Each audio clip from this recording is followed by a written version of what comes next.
Wall Street Memes Casino, I'm fine. and Sportsbook.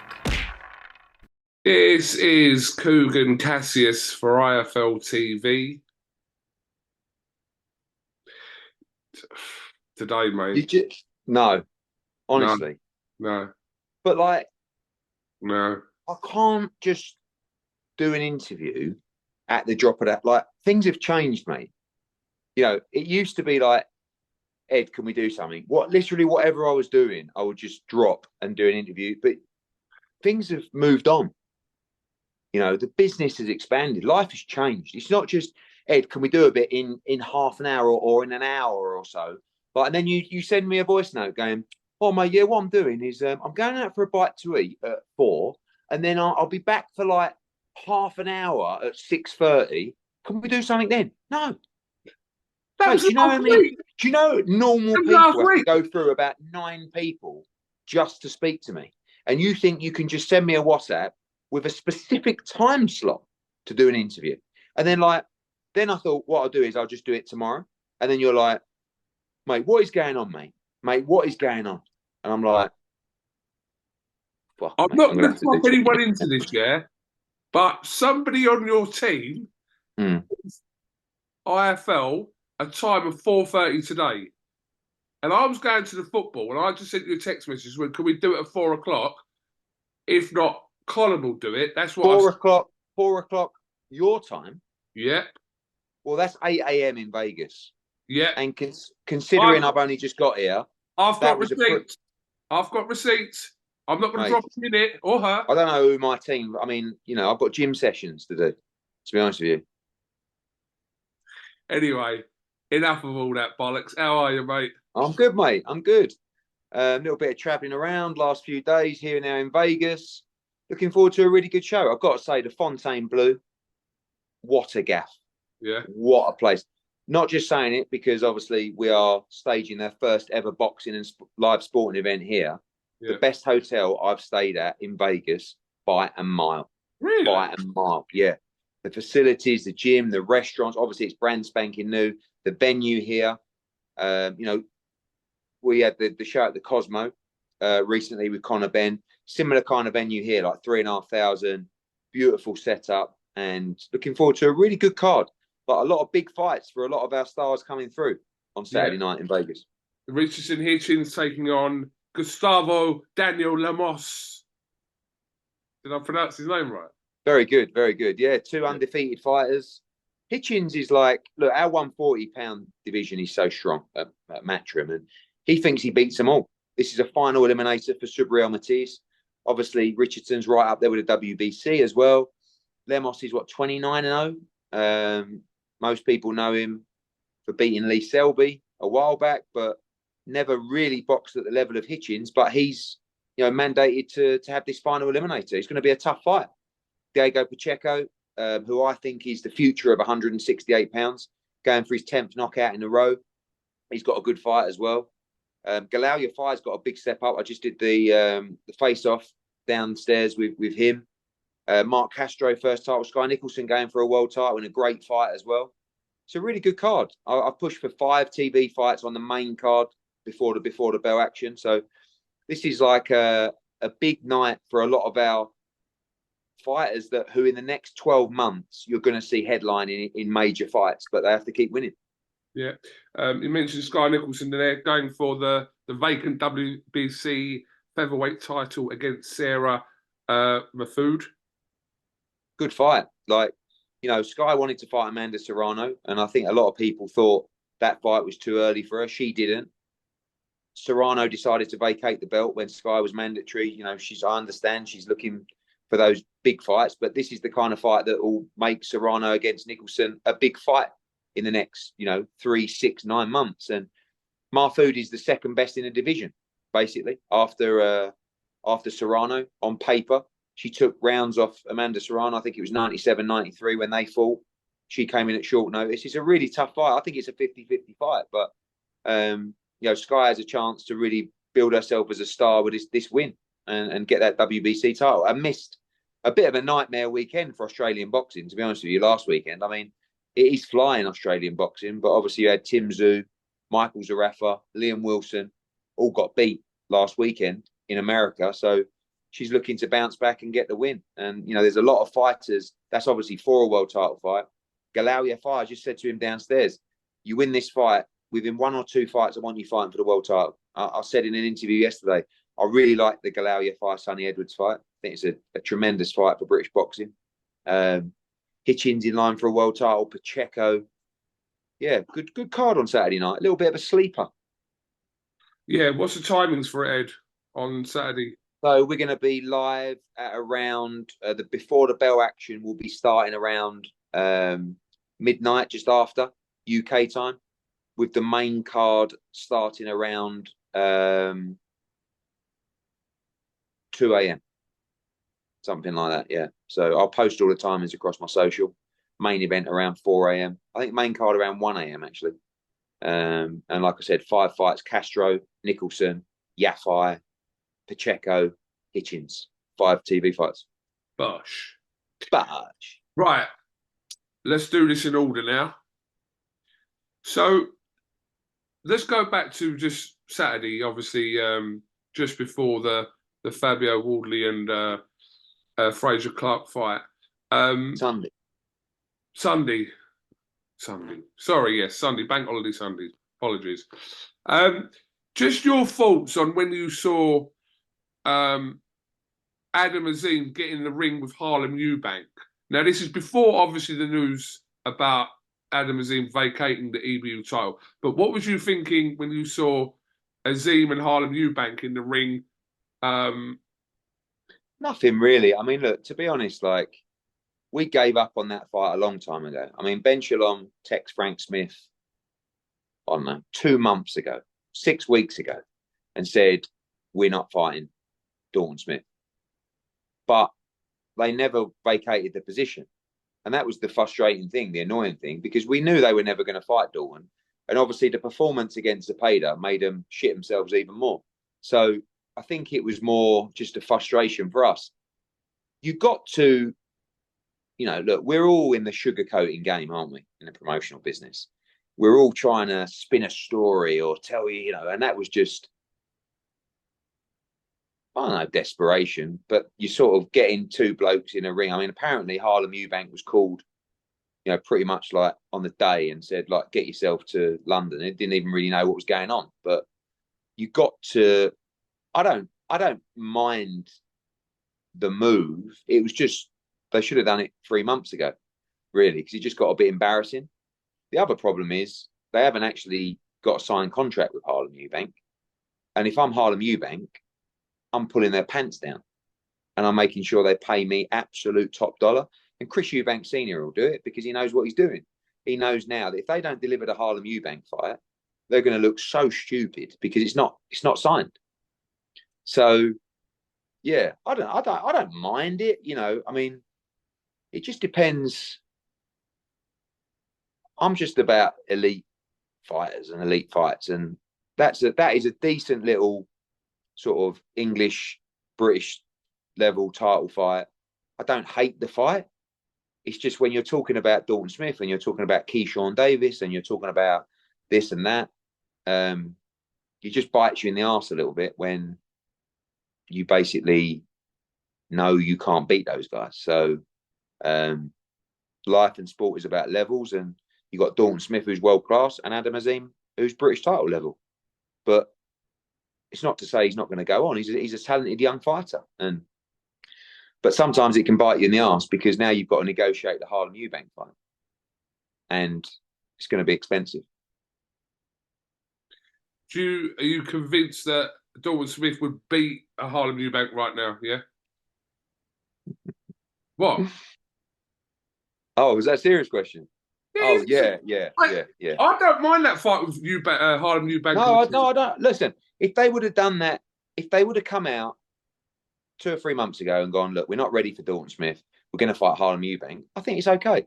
But when you're banging a drum about this guy is this and that, and you know, you got to understand, Adam Azim's only 21 and Dalton Smith's 27, but Shalom Eubank's 30. I don't understand what that's got to do with it, you know.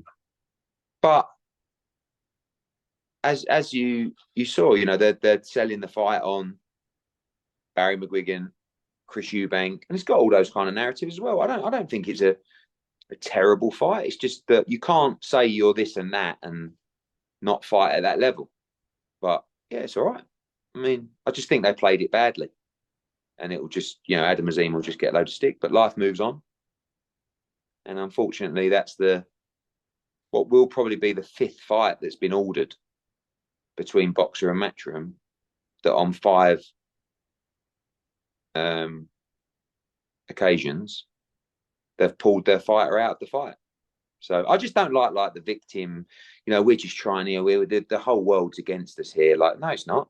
We're trying to make the fights with you. We've had 5 fights ordered and you won't make one of them. So yeah, is what it is, really. We're going to move on. World level fights for Dalton, and we wish him all the best. Do you see yourself in the immediate future kind of working that out to be able to work with Boxer and Ben Shalom? Yeah, look, you know, I saw he says he's never spoken to me. I don't really need to speak to him. Frank Smith handles a lot of the business for us, and he speaks to Ben all the time. You know, they've got open communication. But I just told you there, 5 times fights, big fights have been ordered, and they've pulled their fighter out every single time. The one that's coming is Isaac Chamberlain against Chef Clark, the latest, you know. But they don't want to acknowledge these fights, and you know, I just find it interesting, the interviews where it's like, oh, you know, we're just trying to make our way in the sport, and you know, everyone's against us. They're not against us at all. I've told them all the time, we'll do the fight, take the fight, make us an offer to do the fight. You know, Caroline Dubois against Beatrice Ferreira, one of the best fights in the sport. We'll do it on Sky. And then you have Shane McGuigan saying, yeah, but the problem is, if it's on Sky, Eddie needs to promote it as well. I'm like, bloody hell. So you want me to leave my network and go to your network and promote it? You know, I mean, can't do everything. But you saw the success of a good fight. That's the frustrating thing. Like, Dalton Smith against Adam Azim is a really big fight. And you saw, you had a really good domestic fight on Sunday, Fabio against Fraser, and they work. So, you know, these are the fights that we want to try and make. And, you know, I saw a lot of comments about, I said, look, us working with Queensberry now is probably the most positive thing to happen in boxing.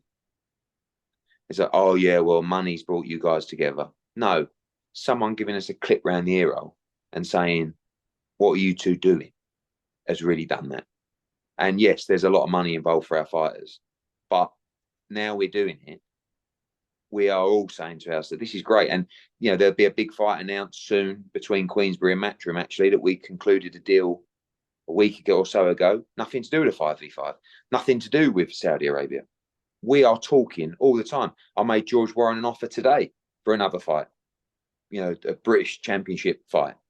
And you're seeing now, you're going to see, we're even talking about how potentially prospects that we have could go on each other's shows in specific towns or cities that would make sense to, rather than boxing them a million miles away from their town. Do you understand what I'm saying? So it's actually really going to help, and it surprised me a lot, but we'll see. But I think boxing's in a really good place, to be honest with you. I agree. What did you make of the Fabio and Fraser Clark draw? I was away and I only caught probably from round 7. So I missed the knockdown and I missed the point deduction. And I thought it was a really good, you know, Lonsdale belt scrap, which a lot of them are. Both out on their feet, both completely gassed up. Well, pretty much from when I turned the fight on, 8-9 rounds. It's difficult for me to say who I thought won because I only watched half the fight.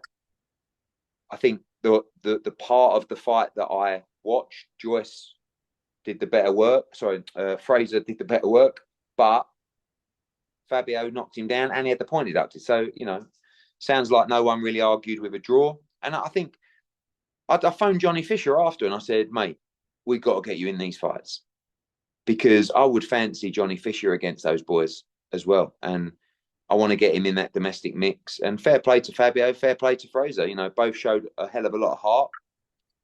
You don't want too many fights like that. You know, that nose of Fabio's causes him some problems in the last few fights. And there was a few times during the 11th and the 12th round where I saw him look to the canvas and look away. And I thought it was a look of someone that thought, fuck this for a game of soldiers. But he dug in and he showed plenty of bottle, and fair play to him. So, but he said himself in the interview after, I don't want too many fights like that because you're going to have a short career.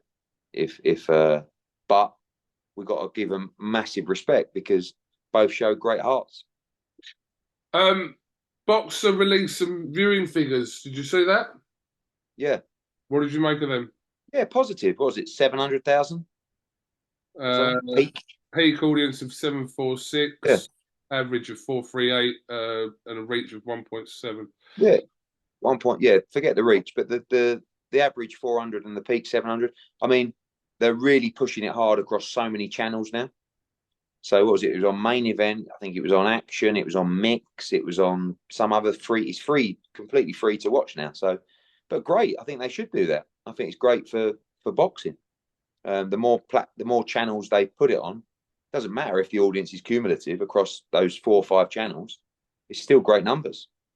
And I thought Sunday boxing. I've always liked the concept of Sunday boxing. I think when it's a bank holiday, it works well. Remember when we done Bellevue on the bank holiday in Liverpool? Thought it worked really well. So, yeah, I thought it was a good spectacle. Savage Dan from Sky Sports put a tweet out earlier saying that 4 of the 5 viewing figures on Sky Sports in the last 10 years, like highest ones, have been boxer shows. Well, it's incorrect. Okay. He says that. No, let me just finish. He says that Eubank Williams won, 2 was Shields Marshall, 3 was Khan Vargas, which was your show, 4 Taylor Cattrall, 5 Wardley-Clarke. This is from Savage Dan. Is that inaccurate? Yeah, I mean, well, are you not including any Anthony Joshua fights in that? Well, these are all regular. Oh yeah, I don't know. What's the numbers for the last few? It doesn't say the numbers. It just says he just put a tweet out saying I think, 4 of the top 5. Yeah, I mean, when we were at Sky, they were only putting it on 1 channel rather than 4, so it's difficult to compare. But I don't know. I think Froch Butte did about 700,000 back then. I don't know. I mean, listen, I've probably done about 4 fights with AJ that have done well over $1 million, and that's with people paying $25.99 for the pleasure. So, yeah, but it's not for me. I think it's great. We need people watching boxing. So I know there's always you got no beef anymore between me and Frank. So it's like, but I don't honestly. I have no beef with Sky. I think it's important that we. That's about my appointment. I've got a 5 o'clock appointment with an IV drip. 1 second. Huh? Hold on.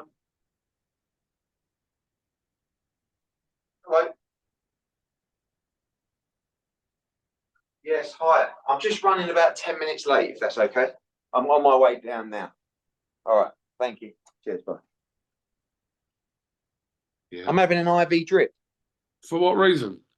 Hydration, vitamin C, zinc, something else. Did you get on in the Fontainebleau? They have a facility called the IV drip something, and I booked in for a little go. Keep me going. Oh, you're just a machine. So yeah. So it's like, honestly, I'm really hope Sky stay in boxing because they're great for boxing. Absolutely. Eddie, can you give us an update on what's going on with Anthony Joshua? We see he's in the gym. What is happening? What's the talks regarding his next move? So I think you'll see him again back end of the summer. He's keen to fight again ASAP. Well, August? Sorry? August? Possibly. Obviously, you got Fury-Usyk on May the 18th. Very keen to see what happens there. And then you've got the IBF situation with Filip Hrgovic, and we'll see what happens if he fights in the interim. But I would say Anthony Joshua's next fight will either be for the World Heavyweight Championship or for the undisputed World Heavyweight Championship. Okay, so it's obviously dependent on that IBF situation after. Yeah, Fury. the winner of Fury-Usyk has to fight Hrgovic, no exceptions. So we know that if there is 2 fights, which we understand there is, then the IBF will become vacant. Now, whether that comes in the meantime and Hrgovic fights someone else first, or if he fights AJ but AJ's next fight will be for the World Heavyweight Championship, or maybe even for the undisputed. We'll see. But we understand they have 2 fights, obviously. What about the speculation around Hrgovic and Dubois? I mean, we have 2 heavyweight fights in the 5v5. So Hrgovic Dubois is not. These fights are not made. We have to put forward our best heavyweights. We work with Hrgovic, and there's other heavyweights we work with as well. So I'm seeing Keith Connolly out here, who obviously represents Filip Hrgovic. Hrgovic is definitely someone we would like on our team for June 1st, but we'll have to see. Is Joshua staying ready in case there's a situation on May the 18th? He's always ready. By the way, he's always ready. I mean, he's not down the gym right now going, "Oh, I wonder if I'll get the call. I hope I'll get the call." We don't work off short notice around here, but we fucking stay ready. Do you understand me? And AJ is the most consistent performer I've ever seen in the sport. He could fight next Saturday.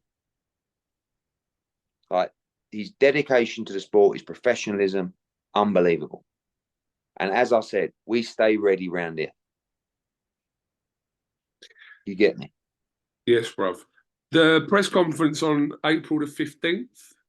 You're getting excited. It's going to blow your mind. What will we learn on that day? You're going to learn all of the matchups for the Matchroom v Queensbury 5v5. Okay. All will be revealed on the 15th. Correct. Everything. This show on June 1st is going to be absolutely massive. I think it is. I kind of You've got, on May the 18th in Saudi Arabia, you have got, on May the 18th in Saudi Arabia, you've got the undisputed World Heavyweight Championship between Tyson Fury and Alexander Usyk. You've got Opatara against Breedis rematch, which is a fantastic fight. You've got Cordina against Kakachi, all British World Championship fight. Right? You got 2 weeks later, you've got Bivol Beterbiev for undisputed. And you've got the 5v5 on the. I mean, mate, that is 2 weeks of just some of the greatest boxing you have ever seen in the history of the sport. And you can watch it all live on DAZN. And the other platforms. Well, but rather watch it on the home of boxing. Okay, Eddie, moving on from that, I know you're kind of a little bit pressed for time, but I know this is obviously from a week ago, but the news about obviously Conor Benn losing the appeal to the board in the UCAD, what comment can you make on that, Eddie? Just that it's and it's not my at my request. It is bound by confidentiality. That's why you've seen no comment from Conor Benn, no comment from the British Boxing Board of Control, no comment from UCAD, and I guess together they will make a statement at some point. Until then, I can't really say anything. I haven't really got anything to say. That's it. Does this hinder Conor Benn's next fight? Does it hinder? I mean, obviously, there was nothing set. There's a lot of conversations ongoing. And when the time is appropriate, there will be news and a statement. And until then, I can't really tell you anything. It's the most dragged out process I've ever seen. I know. Well, it's been nearly 2 years. We're about 2 months away from 2 years. So it's extremely frustrating. But we are where we are. And we're in it now. So what can you do? Okay. Will you be tuning into Jake Paul and Mike Tyson's exhibition? Who knows? I mean, there'll be a lot of people watching. We'll see if I'm one of them. Why? I'm sure they're not. I'm sure they're not bothered if I'm tuning in or not. It surprises me you're not involved somewhere in the promotion of it. How's everything looking for Haney Garcia, Eddie? Good. I mean, we've got obviously this week we're in Las Vegas. Next week we've got brilliant fight in Manchester, Jordan Gill against Zelfa Barrett, and we're straight back out to New York for Haney Garcia, and we're back in Liverpool for the next gen. Haney Garcia, you know, I think there was a lot of people thinking, and probably I was included, will Ryan Garcia make it to the ring? And now with just under 3 weeks to go, the answer is yeah, absolutely. And it's 2 weeks to go actually on Saturday. Quite remarkably, I can't believe how quickly it's come around. And I think it's going to be a massive fight. I think it's going to be a huge night. And I expect Devin Haney to win this fight comfortably and make a real statement. And that fight will be on the DAZN pay-per-view in the UK, priced at $19.99. Correct. Bargain. It's a great fight. It is a great fight, to be honest. Take my £20, 100%. So what's your plan today, apart from getting your IV drip? So I've got an IV drip. Then I'm going to the gym with Frank Smith. Yeah. Then we're going to go to the little bit of recovery at the hotel spa. I'm on a big diet at the moment. I put a bit of weight on, I can't lie, and I'm trying to get back on track. Then we've got the press conference tomorrow. The weigh-in on, I'm going to go and see Devin Haney tomorrow, work out, meetings tomorrow. Friday weigh-in, Saturday the big night, tune in to the DAZN. And if you're in Las Vegas, make your way down to the Fontainebleau. As I said, stunning hotel, great resort, great arena, and great night on Saturday. Okay, Edward, thank you very much for your time at 1:15 in the morning. Well done. I know it's late for you, boy. Late for me, mate. I'm just getting into bed, mate. I mean, a little bit concerning in your Versace robe. Do you know what I mean? With the what? Almost seductive. It's 1:15 in the morning. I'm at home. This is how I roll. This is how I roll. Eddie, listen, best of luck with your show. We'll catch Cheers, up mate. in Manchester. We'll do one before Saturday. I'll do something with Colm tomorrow or after the before the weigh-in. Eddie Hearn, thank you very much. All right.